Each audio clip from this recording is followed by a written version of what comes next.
ಕೆನಡಾದಲ್ಲಿ ಕನ್ನಡಿಗ ಚಂದನ್ ಹತ್ಯೆಗೆ ಸಂಬಂಧಪಟ್ಟಂಗೆ ರಾಜ್ಯದ ಗೃಹ ಮಂತ್ರಿ ಪರಮೇಶ್ವರ್ ಅವರು ಏನೋ ತಂದೆ ತಾಯಿಗೆ ಬಂದು ಇಲ್ಲಿ ಮನೆಗೆ ಬಂದು ಸಾಂತ್ವನ ಹೇಳಿರೋಂಥದ್ದು. ಈಗ ಸ್ವತಃ ನಮ್ಮ ಚಂದನ್ ಅವರ ತಂದೆ ನಂದನ್ ಅವರು ಇದ್ದಾರೆ, ಅವ್ರನ್ನೇ ಕೇಳೋಣ. ಸರ್, ರಾಜ್ಯದ ಗೃಹ ಮಂತ್ರಿಗಳು ನಿಮ್ಮ ಮನೆಗೆ ಬಂದು ಸಾಂತ್ವನ ಹೇಳಿದ್ದಾರೆ, ಏನು ಹೇಳ್ತೀವಿ? ಅನಿರೀಕ್ಷಿತವಾಗಿ ಗೃಹ ಸಚಿವರು ನಮ್ಮ ಬಡವರ ಮನೆಗೆ ಬಂದು ಎಲ್ಲ ವಿಚಾರಗಳನ್ನು ಅವರು ಮೊದಲೇ ತಿಳ್ಕೊಂಡು ನಮ್ಮ ಹತ್ರ ಎಲ್ಲ ವಿಚಾರಗಳನ್ನು ಕೇಳಿ ಅಲ್ಲಿ ನಮ್ಮ ಹುಡುಗ ಪಡೆದಂಥ ಒಂದು ಕೀರ್ತಿಯನ್ನು ಕನ್ನಡದ ಬಗ್ಗೆ ಅವನ ಬೆಳೆಸಿದಂಥ ಒಂದು ಇದನ್ನು ಎಲ್ಲ ಸವಿಸ್ತಾರವಾಗಿ ಅವರೇ ಹೇಳಿದ್ರು. ನಮಗೆ ಅಷ್ಟೊಂದು ನಮಗೆ ಗೊತ್ತಿಲ್ಲದಿದ್ರು ಕೂಡ ಎಲ್ಲ ವಿಚಾರದ ಮುಖಾಂತರವಾಗಿ ಅವನು ಮಾಡಿದಂಥ ಸಾಧನೆಯನ್ನು ನಮಗೆ ನೋಡಿ ತಿಳ್ಕೊಂಡಾಯಿತು. ಆದರೆ ಎಲ್ಲ ಸಾಧನೆಗಿಂತ ನಮ್ಮ ಮಗ ನಮ್ಮ ಜೊತೆಯಲ್ಲಿರಬೇಕು ಅನ್ನೋದು ನಮ್ಮ ಅಪೇಕ್ಷೆ ಆಗಿತ್ತು. ಬೇಗ ಬಂದ್ಬಿಡಪ್ಪ, ಒಂದು ಮದುವೆ ಮಾಡ್ಕೊಂಡು ಇಲ್ಲಿ ಇರು ಅಂತ ಎಷ್ಟು ಹೇಳ್ದ. ಬರ್ತೀನಿ ಅಂತ ಹೇಳ್ತಾ ಇದ್ದೆ ಹೊರತಾಗಿ ಬೇರೆ ಏನಿಲ್ಲ. ನಿಮ್ಗೇನು ಬೇಕೋ ಎಲ್ಲ ಥರದ ನಾವು ಸಹಾಯ ಮಾಡ್ತೀವಿ, ನಾವು ಭರವಸೆ ಕೊಡ್ತೀವಿ ಅಂತ ಹೇಳಿದ್ರು. ಆಮೇಲೆ ನಮ್ಮ ಶಾಸಕರಾದಂಥ ಶ್ರೀನಿವಾಸ ಮೂರ್ತಿಯವರು, ನಿಮಗೆ ನಾವು ವಿದ್ಯುತ್ ಜೊತೆಲಿ ಇದ್ದೀವಿ, ನಮ್ಮ ಕಾರ್ಯಕರ್ತರಿದ್ದಾರೆ, ನೀವೆಲ್ಲ ಸಹಾಯ ಮಾಡ್ತೀವಿ ಅಂತ 10 ಲಕ್ಷ ರೂಪಾಯಿನ ಘೋಷಣೆ ಮಾಡಿದ್ರು. ಮಾಜಿ ಶಾಸಕರಾದಂಥ ಶ್ರೀನಿವಾಸ ಮೂರ್ತಿಯವರು ಕೂಡ ಬಂದಿದ್ದರು ಇವತ್ತಿನ ದಿವಸ. ಅವರು ಕೂಡ ನಾನು ಸುಧಾಕರ್ ಅವರಿಗೆ ಮತ್ತು ಕುಮಾರಸ್ವಾಮಿ ಅವರಿಗೆ ಎಲ್ಲರಿಗೂ ಫೋನ್ ಮಾಡಿ ಎಲ್ಲ ವಿಚಾರ ತಿಳಿಸಿದ್ದೀನಿ. ಸುಧಾಕರ್ ಅವರು ಕೂಡ ಒಂದು ಮೆಸೇಜನ್ನು ನಮಗೆ ಕಳಿಸಿದರು. ಆಮೇಲೆ DC, ತಹಸೀಲ್ದಾರರು, ಎಲ್ಲ ಮಾಧ್ಯಮ ಮಿತ್ರರು ಪ್ರತಿಯೊಬ್ಬರೂ ಕೂಡ ನಿನ್ನೆಯಿಂದ ಬಂದು ನಮಗೆ ಸಹಾಯ ಹಸ್ತವನ್ನು ನೀಡೋದಕ್ಕೆ ನಿಮಗೆ ಏನು ಬೇಕೋ ನಾವು ಸಹಾಯ ಮಾಡ್ತೀನಿ ಅಂತ ಹೇಳಿದ್ದಾರೆ. ಏನು ಮಾಡಿದ್ರೂ ನಮ್ಮ ಬಡಗ ಆಮೇಲೆ ಇಲ್ವಾ ಅನ್ನೋದು ಒಂದು ಬೇಸರದ ಸಂಗತಿಯಾಗಿದೆ. ನಾವು ಯಾವ ಇದರಲ್ಲಿ ಯಾರಿಗೆ ಅನ್ಯಾಯ ಮಾಡಿದ್ದು ಅದು ನಮಗೆ ಪಾಪ ತಡೆದಿದೆ ಅಂತ ಅನುಭವಿಸ್ತೀವಿ. ರಾಜ್ಯದ ಗೃಹ ಮಂತ್ರಿಗಳು ಡಾಕ್ಟರ್ ಪರಮೇಶ್ವರ್ ಅವರು ಯಾವತ್ತು ಮೃತದೇಹನ ಅಲ್ಲಿಂದ ಏರ್ ಲಿಫ್ಟ್ ಮಾಡ್ತೀವಿ ಅಂತ ಏನಾದರೂ ಹೇಳಿದ್ರು? ಅವರು ಈಗ ಎಲ್ಲ ಪೊಲೀಸ್ ಇದೆಲ್ಲ ತನಿಖೆ ಆಗಿದೆ. ನಾನು ಕೂಡ ಅಲ್ಲಿ ಪಾರ್ಲಿಮೆಂಟ್ ಇದಕ್ಕೆ ನಾನು ವ್ಯವಸ್ಥೆ ಮಾಡಿದ್ದೀನಿ. ಅದು ಅವರು ಹೇಳಿದ ಪ್ರಕಾರವಾಗಿ ಶನಿವಾರ ತಪ್ಪಿದ್ರೆ ಭಾನುವಾರ ನೀವು ಪಾತಿರುವ ಶರೀರ ಖಂಡಿತವಾಗಲೂ ಬರುತ್ತದೆ. ನಾನು ಈಗಲೂ ಕೂಡ ಅದಕ್ಕೆ ಬಗ್ಗೆ ಪ್ರಯತ್ನ ಪಡ್ತೀನಿ.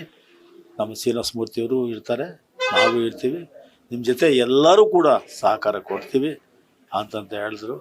ನಾವು ಮಾಧ್ಯಮ ಮಿತ್ರರನ್ನು ಇದೇ ಕೇಳ್ಕೊಂಡಿದ್ದು, ನಮ್ಮ ಪಾರ್ಥಿವ ಶರೀರ ನಮಗೆ ಬಂದು ನಮ್ಮ ಸ್ವದೇಶ ಕ್ಷೇತ್ರದಲ್ಲಿ ಅಂತ್ಯ ಸಂಸ್ಕಾರ ಆಗಬೇಕು ಅನ್ನೋದು ನಮಗೆ ಅದೊಂದು ಪುಣ್ಯ ಮಾಡಿಕೊಡಿ, ನಮಗೆ ಅವಕಾಶ ಮಾಡಿಕೊಡಿ. ನಮ್ಮ ಮಾತು ಧರ್ಮದಲ್ಲೇ ಆಗಲಿ, ನಮ್ಮ ಹೋಗಿದ್ದೊಂದು ದುಃಖದಲ್ಲಿ ಎಲ್ಲನ ಒಂದು ಕಾರ್ಯ ಆಗಲಿ ಅಂತ ನಾವು ಕೇಳ್ಕೊಂಡಾಗ ಅವರೆಲ್ಲ ಖಂಡಿತವಾಗ್ಲೂ ಮಾಧ್ಯಮ ಮಿತ್ರರು ಪ್ರತಿಯೊಬ್ಬರು ಇಲ್ಲಿವರು ಕೂಡ ಭರವಸೆಯನ್ನು ಕೊಟ್ಟಿದ್ದಾರೆ.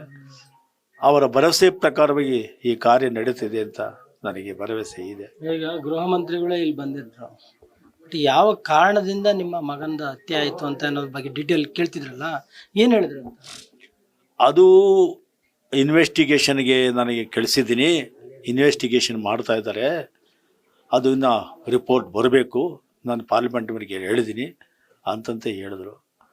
ಅಲ್ಲಿ ನಾವು ಹಿಂದೆ ಅವನು ಇದಾದಾಗ ಸೂಟೌಟ್ ಕೇಳಿದಾಗ ಅಲ್ಲಿ ಪೂರ್ತಿ ಇನ್ವೆಸ್ಟಿಗೇಷನ್ ಆಗಿ ರಿಪೋರ್ಟ್ ಬಂದು ಆಮೇಲೆ ನಾವು ಎಲ್ಲ ವಿಚಾರ ತಿಳಿಸ್ತೀವಿ ಅಂತ ಅಲ್ಲಿನ ಒಂದು ಇಲಾಖೆಯವರು ಹೇಳಿದ್ರು. ಅದಕ್ಕೆ ಅಲ್ಲಿನ ನಮ್ಮ ಮಿತ್ರರು, ನಮ್ಮ ಚಂದನ ಮಿತ್ರರು ಅವನು ಫೋನ್ ಮಾಡಿದ್ದಕ್ಕೆ ಅವರು ಎಲ್ಲರಿಗೂ ಕೂಡ ಎಲ್ಲ ವಿಚಾರ ತಿಳಿಸೋದಿಲ್ಲ. ಯಾರಾದರೂ ಒಬ್ಬರಿಗೆ ಅವರು ನಿಮಗೆ ಬೇಕಾದ ಆಪ್ತರಿಗೆ ವಿಚಾರ ತಿಳಿಸ್ತಾರೆ, ಅವರಿಂದ ನೀವು ವಿಚಾರ ತಿಳ್ಕೊಬೇಕು ಅಂತಂದರು. ಅಲ್ಲಿ ವಿಚಾರ ತಿಳಿಸಿದಾಗ ಇಲ್ಲಿ ವೆರಿಫಿಕೇಷನ್ ಆಗಿ ಪೊಲೀಸ್ ರಿಪೋರ್ಟ್ ಆಗೋವರು ಕೂಡ ಏನು ನಿಮಗೆ ಅಲ್ಲಿ ಆಗೋದಿಲ್ಲ. ಅದು ಬಂದ ಮೇಲೆ ನಿಮಗೆ ಮಾಹಿತಿ ಕೊಡ್ತೀವಿ, ನೀವು ಧೈರ್ಯವಾಗಿರಿ.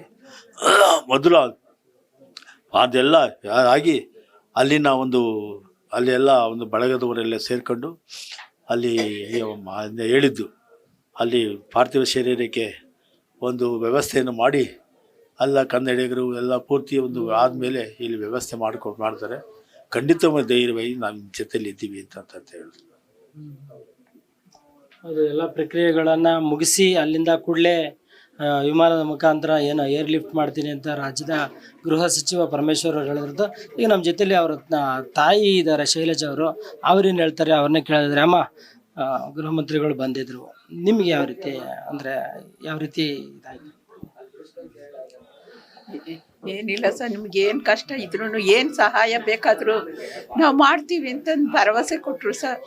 ನಮಗೆ ಪಾರ್ಥಿವ ಶರೀರನ ಬರೋಂಗೆ ಯಾವ ತೊಂದರೆ ಇಲ್ದಂಗೆ ಮಾಡ್ರಿ ಅಂತ ಕೇಳಿದ್ದಕ್ಕೆ ಆಯ್ತಮ್ಮ ಎಲ್ಲ ಏನು ಬೇಕಾದರೂ ನಾವು ಮಾಡ್ತೀವಿ ಅಂತ ನಮಗೆ ಭರವಸೆ ಕೊಟ್ಟು ಹೋದರು ಸರ್.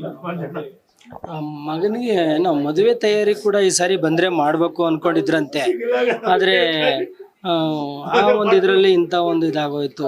ಈ ಮದುವೆಗೆ ನೋಡ್ತಾ ಇದ್ವಿ ಸರ್, ಮಾಡಬೇಕು ಅಂತ ಅನ್ಕೊಳೋಷ್ಟ್ರೊಳಗೆ ಈ ಥರ ಆಗೋಗೋಯ್ತು ಸರ್. ನಾನು ಮದುವೆ ಮಾಡಬೇಕು ಅಂತ ತುಂಬ ಆಸೆ ಇಟ್ಕೊಂಡಿದ್ವಿ ಸರ್. ಏನು ಮಾಡ್ತೀರಾ, ಅಷ್ಟರೊಳಗೆ ಈ ಥರ ಆಗೋಯ್ತು. ಈಗ ಅಂತ್ಯಕ್ರಿಯೆನ ಎಲ್ಲಿ ನಿಮ್ಮ ಸಂಪ್ರದಾಯದ ಪ್ರಕಾರ?